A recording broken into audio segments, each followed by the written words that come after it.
Hello guys लासो फ्याफुल्ला टासीडेले म तपाईहरुकै साथी तामाङ डिटी ब्लग्स र आज चाहिँ हामी यतिखेर चाहिँ हामी ट्याक्क लाएर यो चाबेलको तरकारी बजारतिर घुम्दैछौँ है। केरा किन्नलाई केरा किन्ने, मासु किन्ने, खाने। यो भ्लग चाहिँ तामाङ डिटी ब्लगमा आउँछ, सबैले हेरेर यसो इन्जोय गर्नु हेरौँ। अनि यहाँ आएर त्यो चाबेलको यो तरकारी बजारमा आएर यो सामानहरू गर्न सक्नुहुन्छ तपाईँहरूले।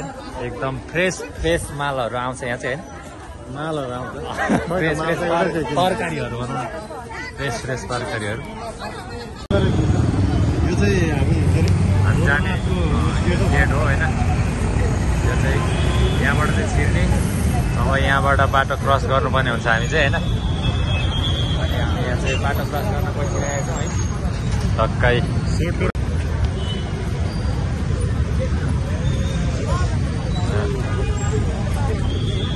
वाह क्या सीन है,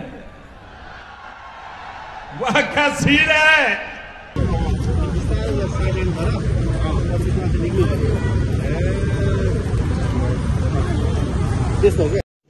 रुको जरा, सबर करो, बोला धक्का बुक्की नहीं करने का, आराम से लेने का। हाँ अब जाम खुल्यो, मान्छे आइसकेपछि फेरि यता भिडभाड।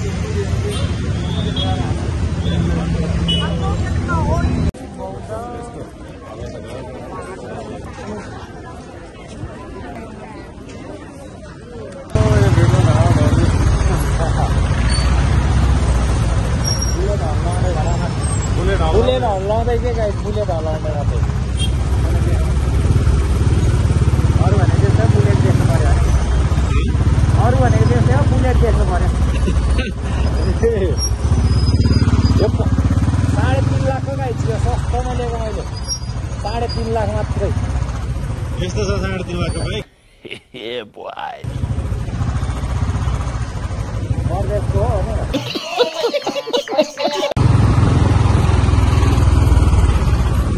साथी भाइ, हामी जब माल पानी पाउने ठाउँमा जाँदैछौँ भित्र भाइ, मजा आयो ठमेलतिर।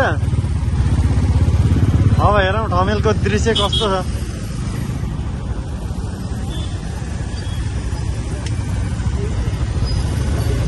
साथीहरू, हामी चाहिँ भिडकोटे मण्डपमा आइपुगेका छौँ अहिले। हाम्रो यात्रा चाहिँ यहाँ ठमेलसम्मको हो। अगाडि के हुन्छ हेर्दै जाउँ।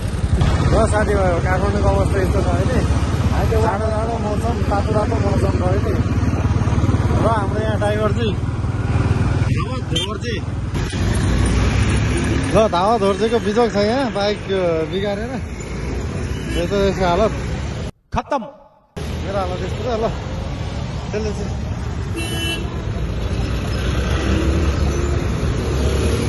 अगाडि त सुत्या किन हेर्दै हो, हाने मारे अब यसले। देखा आपने लापरवाही का नतीजा है।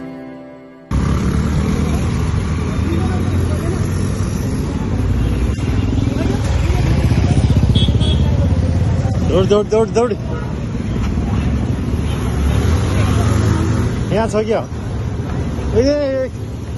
रोक न, रोक एकछिन रोक। अगाडि फाइनली आइज हामी चाहिँ ठाउँमा आइपुगेको छौँ। के गर्नु अब, सबै अर्काको पर्यो।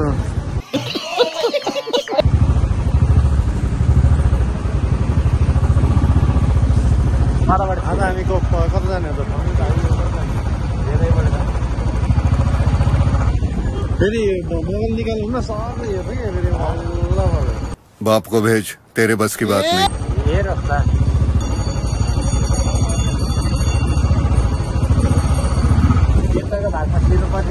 ठमेलको दृश्य यति राम्रो छ।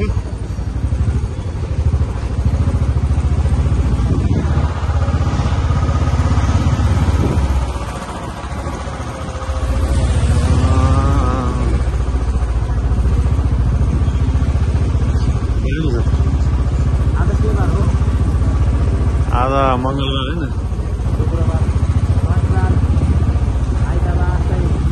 लगाइदियो। म मङ्गलबार बिहान कति 11 बजेको दृश्य ठमेलको। वाह क्या सीन है। रमाइलो छ, मान्छेहरूको भिडभाड छ।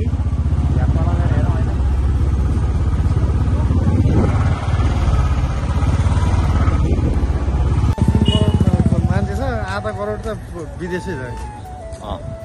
त्यो विदेशमा हुन्छ अनि विदेशमा भइसकेपछि चाहिँ अनि नेपालको बारेमा बोल्छ के नेपालमै हुँदा बोल्नु पर्यो नि त होइन नेपालमा कस्तो लाग्छ आफूलाई नेपालको त नेताहरूले आफू विदेश हुँदाखेरि होइन नेपालमा कति परिवर्तन भयो होला जस्तो लाग्दै लाग्दैन थियो परिवर्तन त लाग्थ्यो नि लाग्दैन अब यहाँ आएर त पुरै सटरहरू बन्द छ व्यापार व्यवसाय सबै ठप्प छ अब त्यहाँको अवस्था देख्दाखेरि त्यो देशको अवस्था देख्दा त हाम्रो नेपाल पनि यस्तै भयो होला जस्तो लाग्थ्यो होला होइन त्यस्तै लागेर के अरे अलिअलि पैसा कमाएर नेपालमा केही गर्नुपर्छ भनेर यहाँ आएर हेर न खाने मान्छे छ न नेपालको हालत त यस्तो छ होइन पुरै रित्तो छ रित्तो सबै युवाहरू कता यता यता हो कि यता होला यता चाहिँ हो त्यस्तै हो क्या नेताहरूले गर्दाखेरि पुरै देश रित्तो भयो युवा जति सबै खाडीमा सबै अब गाह्रो छ मान्छे मर्दा पनि मलाई पाउँदैन त्यही हो त्यो अब 84मा के भन्छ चुनाव मासु भात खानुपर्छ फेरि हो नि 84को चुनावमा होइन मासु भात खानेले गर्दाखेरि अब हामी जस्तै युवा जति सबै विदेश जानुपर्ने हो के हो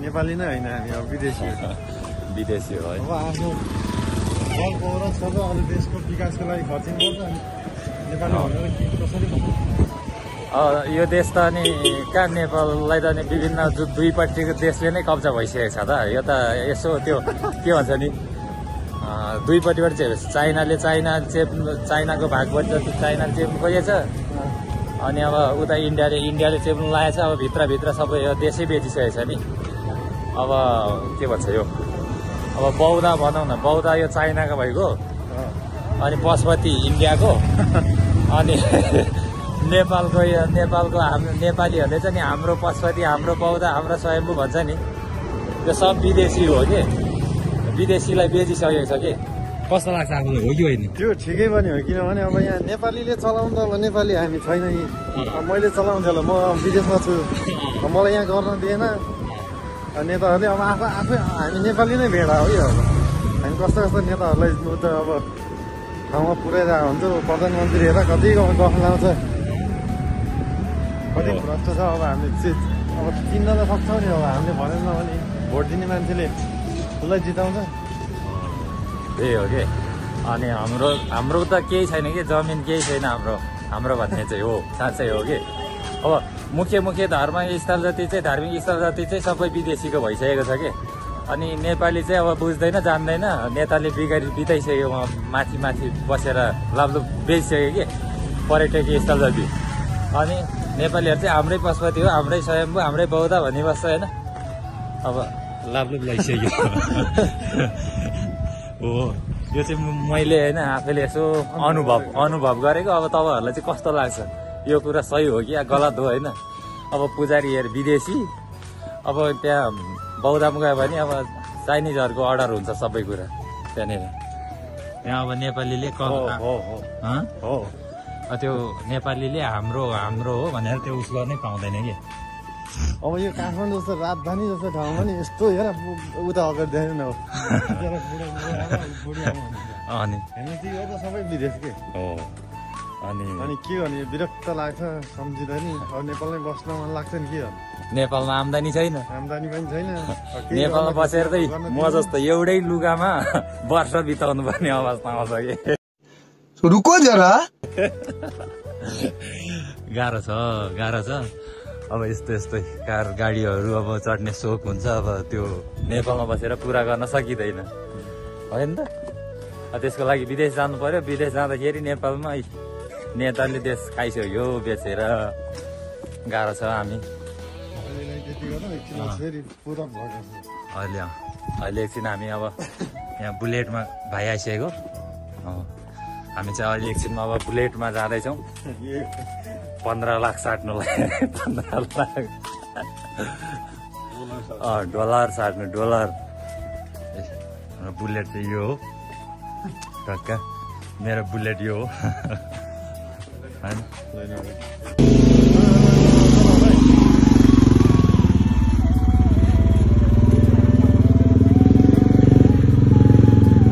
कोरियन आर्मी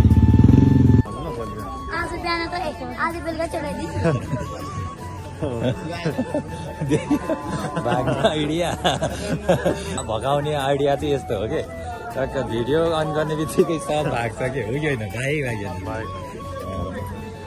त्यही भएर यो भिडियो मोबाइलले ठुलो काम गर्छ कि मान्छे भगाउनु छ भने भिडियो खिच्दा पनि ल हामी चाहिँ यहाँ बाँदर जिस्काउँदै भनौँ कि के भनौँ पशुपति तरुण जिस्काउन आएको तरुण भन्छ अब बाह्र बाँदर जिस्काउन लागेको छ है सबै नेताहरूले विदेश पठाइसकेको छ बाँदरलाई मात्रै बाँकी राखेको छ होइन अब उमेर पुग्ने बित्तिकै अब यहाँ के गरी बस्नु काम छैन दाम छैन विदेश गइसकेको छ सबैजना यतै त्यस्ता बुढी मम्मीहरू बिचरा मात्रै उही अब छोराछोरीलाई राम्रो होस् भन्दै धर्म कर्म गर्ने बस्नेमा लागेको केही काम छैन होइन बुवा मम्मीले धर्म गरेर नि के अरे बुवा मम्मीले धर्म गर्ने मन्दिर आएर छोराछोरी विदेशमा कर्म गर्ने पछि नभएको त्यही रहेछ खालि सुनसान छ हेर केही छैन नि तर बडी चाहिँ राम्रो छ है अरू भने त्यस्तै है मान्छे छैन अब बोटीहरू त राम्रो छ जस यता सरसफाइ पनि राम्रो रहेछ अहिले चाहिँ नट ब्याड नट ब्याड भनेको नै राम्रो हो ठिकै छ हो पशुपति परिक्रमा गरियो के भयो पशुपतिको बारेमा अब के डिस्क्राइब गर्नु पर्यो कसैले सोध्यो भने पशुपतिको बारेमा के भन्छु त पशुपति चाहिँ इन्डियाले कब्जा गरेको मन्दिर हो भनेर भन्नुपर्छ क्या त्यसो भन्दा नि अब पशुपति चाहिँ एउटा हिन्दू अवलम्बीहरूको एउटा के भन्नु विशेष धर्मस्थल तर के गर्नु भित्रभित्र सबै बेचेर खाइदियो र पो मार्यो त होइन बेचेर खाइसक्यो त त्यो खा जस्तो लाग्दैन र हो र बाँदरले टोक्यो क्या चिलाउनु बाँदरले टोक्यो भने त फेरि उस के अरे के सुई लगाउनु पर्छ थाहा छ नि सुईको नाम हो खाँदै दुख्यो यार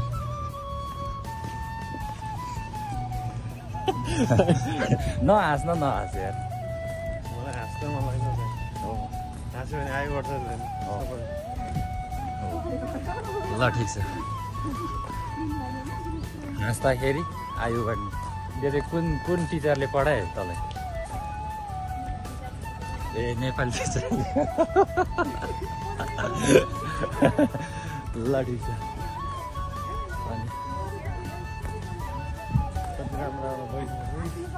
हेर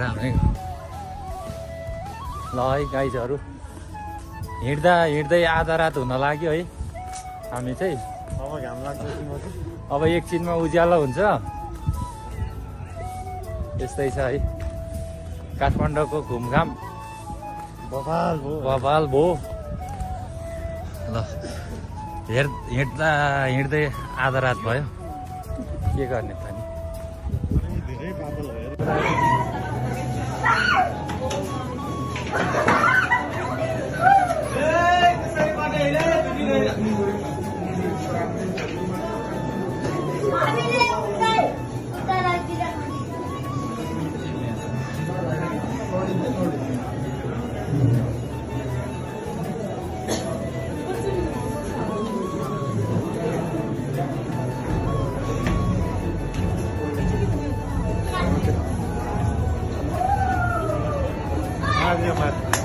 पूजा हुँदैछ जानु किन जानु किन उस पऱ्यो आएर दिनु